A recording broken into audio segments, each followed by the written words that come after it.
is why I must see you eliminated, my dear. Bayonetta 2 for the Wii U. This game is an exclusive. It feels awesome to have an exclusive. Bayonetta is an awesome game.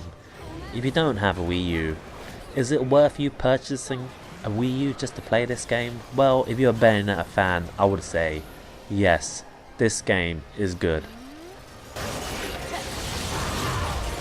However, it does have its flaws, and I just want to let you relax and get a cup of tea and listen to this review. Now, I played the game in normal mode. There's 3 different settings: easy, normal, hard. I went for normal. You know, I didn't want to get my ass handed to me. Bayonetta 1 handed my ass to me. Bayonetta 2, on the other hand, it didn't hand my ass to me. I got through this game quick. Now, that ain't a bad thing if you got so many games to play. Like myself, I don't really care about the quantity, I care about quality, you know? And Bayonetta is quality. It's a quality game.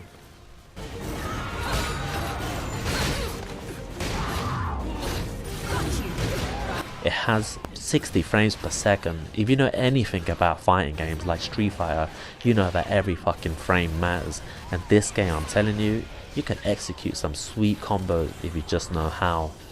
Well, I'm a huge Street Fighter fan, and basically this game is basically Beautiful Joe meets Devil May Cry mixed in with Street Fighter. There's tight mechanics, and that's what I love about Bayonetta. You know what? Nintendo said they might team up with Platinum Games to make Bayonetta free, and you know what? I think they will, and I'm looking forward to that.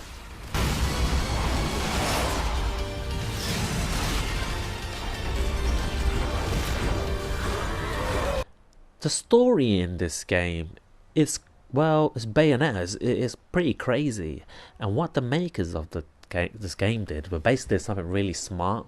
You don't have to basically play Bayonetta 1 then Bayonetta 2. You could start off with Bayonetta 2 and pretty much the game continues onto Bayonetta 1, and it kind of loops itself, which is quite smart, I thought.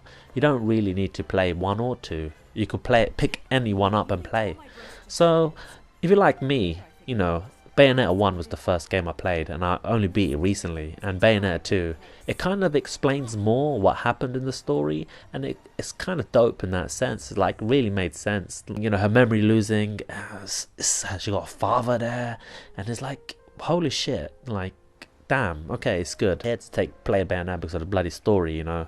I'm just talking about a combat system, and the combat system is where Bayonetta exceeds. The combat system is still bloody marvelous. But again, it's a bit easier.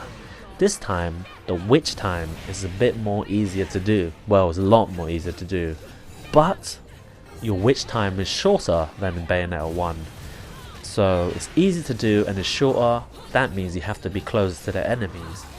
Well, that's where kind of Bayonetta falls a bit, cause unlike Bayonetta 1, I'm not sure if anyone realised this, she got short arms. Her range is not as long as Bayonetta 1.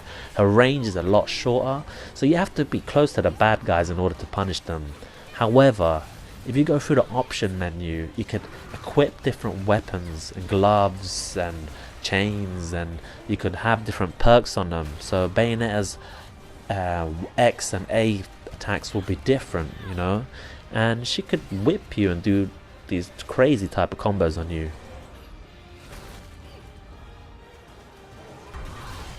My only downfall with this game is that it's too easy on normal difficulty. I will suggest hard mode for any player, and honestly speaking, I was genuinely shocked when I saw the credits roll in. No way does this normal difficulty compare to the original Bayonetta.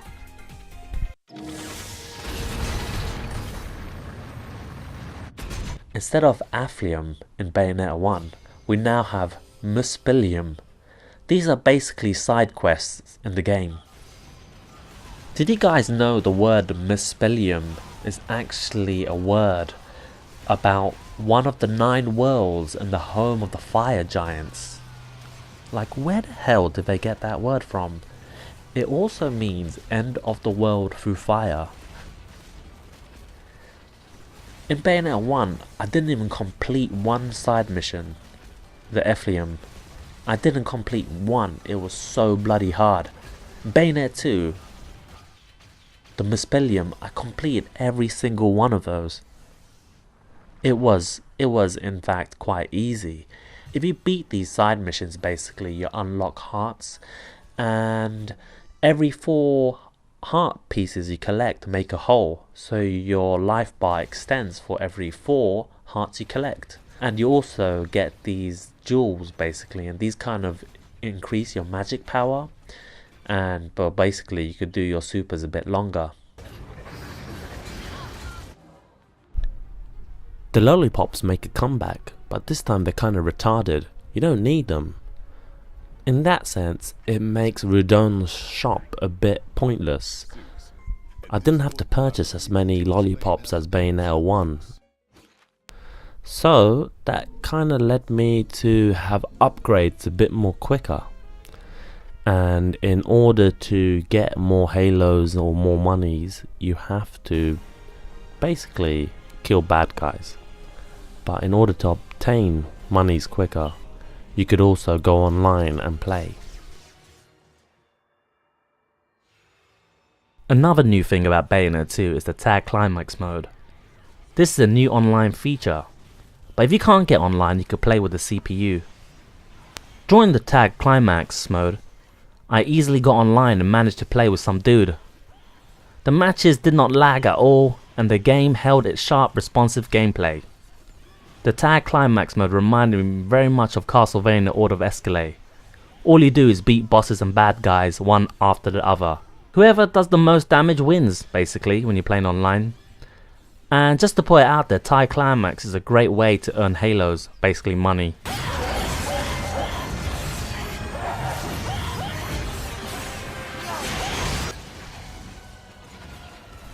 To summarize, Bayonetta 2 is a stylish game with very tight controls thrown in with tons of sexual references. Watching the cutscenes felt as if I was watching an absurd Japanese anime. This game doesn't take itself too seriously. And another thing I love about this game is that it's linear. You get from A to B. If you're into fighting games and perhaps old school brawlers too, I would say pick this game up. The game may be short in comparison to the original Bayonetta, but it's short and sweet, and honestly there's no other game like this.